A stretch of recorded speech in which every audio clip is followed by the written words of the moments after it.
Satyabhama institute of science and technology, Chennai. 10 ஆண்டுகளாக ஆட்சியில் இருந்த மோடி தமிழ்நாட்டிற்காக என்ன செய்தார் என அமைச்சர் உதயநிதி ஸ்டாலின் கேள்வி எழுப்பினார். இந்த மாயின்னு ஒரு படம் பார்த்திருக்கீங்களாமா? அதுல ஒரு கேரக்டர் ஒரு யாருக்கா?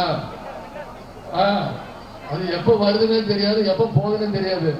வாமா மின்னல்வாங்க. அது மாதிரிதான் சட்டமன்றத்துக்கு இந்த ஆள்ல வருவாரு. எப்ப வரும்போது பெருசா டிப்டாப்பா ட்ரெஸ் எல்லாம் போட்டு வருவார், கோட் சூட் எல்லாம் போட்டு வருவாரு. ஆனா எப்ப போவாருன்னு யாருக்குமே தெரியாதுமா. அவர் எப்ப போவாருன்னு எங்களுக்கு எப்ப தெரியும்னா, எதிர்கட்சி அதிமுக உறுப்பினர்களா இருக்காங்கல்ல, சட்டமன்ற உறுப்பினர்களா எதிர்த்து குடுக்க ஓடிடுவாங்க.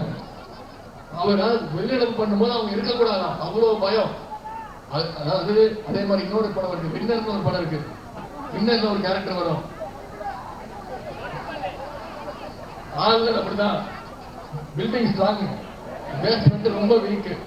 இந்த ஆளுநர், இந்த ஒன்றிய பிரதமர் 29 பைசா அவங்களோட அடிமைகள் அதிமுகவெல்லாம் விரட்டி அடிக்கணும்னா நமக்கு இருக்கிற ஒரே வழி, ஏப்ரல் 19 உதயசூரியன் சென்று வாக்களிச்சு நீங்க நம்முடைய வேட்பாளர் ஜெயிக்க வைக்கிற.